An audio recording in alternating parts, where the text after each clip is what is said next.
લક્ષ્ય ન્યૂઝ, એક નજર, એક લક્ષ્ય. સુરેન્દ્રનગરમાં પડી રહેલી કાળઝાળ ગરમીથી લોકો બન્યા ત્રસ્ત. રાજ્યમાં ઉનાળાની કાળઝાળ ગરમી જોવા મળી રહી છે, ત્યારે સુરેન્દ્રનગર જિલ્લામાં પણ છેલ્લા તાપમાનનો પારો આસમાને પહોંચ્યો છે, જેના કારણે લોકો ગરમીથી ત્રસ્ત બની ગયા છે અને શહેરની બજારોમાં બપોર બાદ કર્ફ્યુ જેવો માહોલ જોવા મળી રહ્યો છે. સુરેન્દ્રનગર જિલ્લામાં ગરમીની શરૂઆતથી જ તાપમાનનો પારો અંદાજે 42 ડિગ્રીથી વધુ તાપમાન જોવા મળી રહ્યું છે. આખરી ગરમીની શરૂઆત જોવા મળી રહી છે, ત્યારે હજુ આ તાપમાન 45 ડિગ્રીથી પણ વધુ જોવા મળે તેવી પરિસ્થિતિ છે.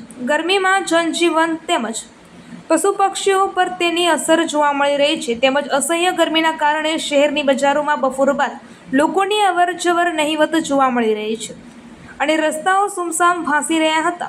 તેમજ ગરમીથી રાહત મળે તે માટે લોકો લીંબુ શરબત, શેરડીનો રસ, ઠંડા પીણા, જ્યુસ વગેરે પીતા નજરે પડ્યા હતા. જ્યારે બીજી બાજુ કાળઝાળ ગરમીને ધ્યાનમાં લઈ તંત્ર દ્વારા પણ લોકોને સાવચેત કરી બિનજરૂરી ગરમીમાં બપોરના સમયે બહાર નહીં નીકળવા લોકોને અપીલ કરી છે.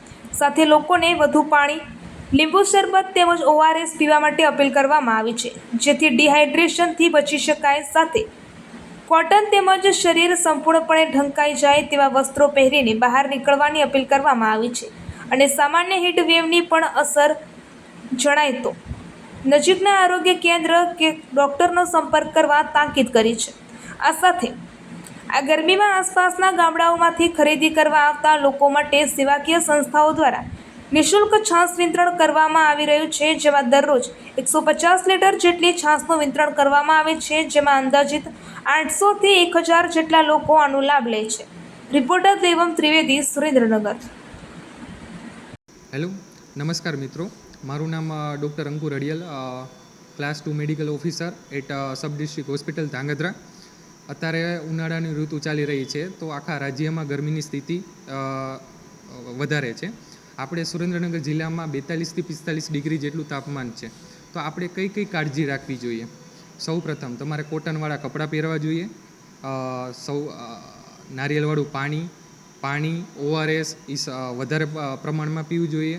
વૃદ્ધો તથા બાળકોને બહાર જતાં અટકાવવા જોઈએ, જેથી તેમનું ડિહાઇડ્રેશન અટકાવી શકાય છે. અને 12 થી 4ના સમય દરમિયાન આપણે બહાર જવાનું ટાળવું જોઈએ. કઈ સ્થિતિ એવી ઊભી થાય કે આપણે હોસ્પિટલે તરત પહોંચી જવું જોઈએ. તેમાં સૌપ્રથમ ઊંચો તાવ આવો, ચક્કર આવવા, બેહોશ થઈ જવું, અથવા તો શ્વાસ લેવામાં તકલીફ પડવી, અથવા તો ઝાડા ઉલટી થવું, તો આપણે તરત જ હોસ્પિટલ પહોંચી જવું જોઈએ અને ડૉક્ટરને બતાવી દેવું જોઈએ. ધન્યવાદ. ખાસ અત્યારે ગરમીનો પારો લગભગ સુરેન્દ્રનગર જિલ્લામાં 43ની આજુબાજુ જોવા મળે છે. ખાસ આ ગરમીના સિઝનમાં બપોરના સમયમાં લોકોએ બહાર જવાનું ટાળવું જોઈએ. ગરમી વધારે લાગે તો ખાસ ખુલ્લા કપડાં પહેરવા જોઈએ, ઠંડા પીણા પીવા જોઈએ, પાણી વધારે પીવું જોઈએ. કદાચ આ ગરમીના લીધે જ કોઈ છાતીમાં દુખાવો, ગભરામણ, માથાનો દુખાવો આવા કોઈ ચિહ્નો લાગે તો તાત્કાલિક ORSનું પાણી તેમજ નજીકના કોઈ ડૉક્ટર અથવા સરકારી સંસ્થાનો તપાસ કરાવવી જોઈએ અને જરૂરી સારવાર કરાવવી જોઈએ. ગરમીમાં ખાસ તો વૃદ્ધો, સગર્ભા મહિલાઓ તેમજ નાના બાળકોને વધારે અસર થઈ શકે, તો આ લોકોએ વિશેષ કાળજી રાખી અને બપોરના તડકાના સમયમાં વધારે ગરમીમાં બહાર નીકળવાનું ટાળવું જોઈએ. હીટ સ્ટ્રોકના બનાવથી શું કરવું જોઈએ બચવા માટે? હીટ સ્ટ્રોકના બચવા માટે ખાસ તો ગરમીમાં બપોરના સમયમાં વધારે ગરમી હોય ત્યારે બહાર કામ વગર જવાનું ટાળવું જોઈએ, જેથી ગરમીથી બચી શકે. હું અલ્પાબેન ગાંધી, વોર્ડ નંબર 3. અમે જૈન જાગૃતિ ચેરિટેબલ ટ્રસ્ટ બોમ્બે દ્વારા જૈન જાગૃતિ લેડીઝ વિંગ ધાંગધ્રા 21 દિવસનું છાશ વિતરણ નિઃશુલ્ક કરીએ છીએ.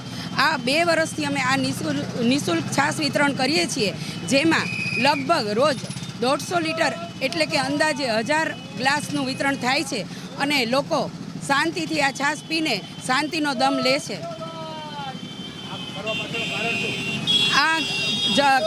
આ ઝરતી ગરમીમાં લોકોને શાંતિ મળે અને ગામડાઓમાંથી આવતા હટાણું કરતા ધાંગધ્રાના પ્રજાજનોને શાંતિનો રાહત મળે, તે માટે અમે આ ગરમીના દિવસોમાં છાશ વિતરણ કરીએ છીએ.